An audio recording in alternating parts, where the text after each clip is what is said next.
বিসমিল্লাহির রহমানির রহিম 2026 সালের এসএসসি পরীক্ষার জন্য এমসিকিউ ক্যালকুলেটর হ্যাক্স ব্যবহার করে কীভাবে দ্রুত সময়ের মধ্যে আনসার বের করতে পারি।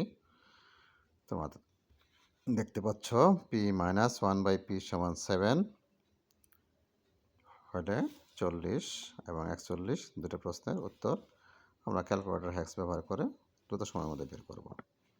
তাহলে ক্যালকুলেটর হ্যাক্স ব্যবহার করে আমরা p তো নাই, এখানে চলক ব্যবহার করবো এক্স,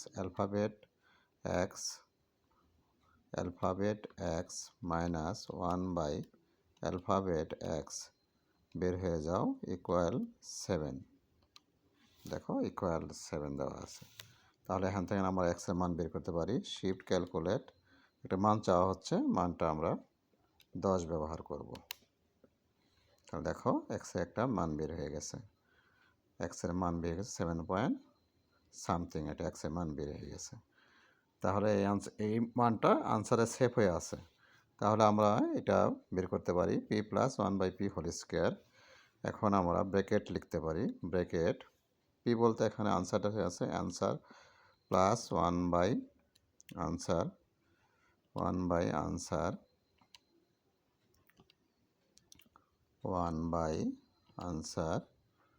বের হয়ে যায় হোল স্কোয়ার। দেখতে পাচ্ছ, আনসার প্লাস 1/আনসার হোল স্কোয়ার। আমার চাপ দিলে এটা আনসার বের হয়ে যাবে 53। দেখো আনসার বের হয়ে গেছে 53। তাহলে অপশন, এখন দেখো অপশনে 53 আছে। তাহলে এই যে অপশনে অপশনে এই নাম্বার অপশনে 53 আছে। তাহলে দেখো দ্রুত সময়ের মধ্যে কীভাবে আমরা ক্যালকুলেটর হ্যাক্স ব্যবহার করে আনসার বের পেয়েছি। পরেরটা দেখো, পরেরটা আবার সেম।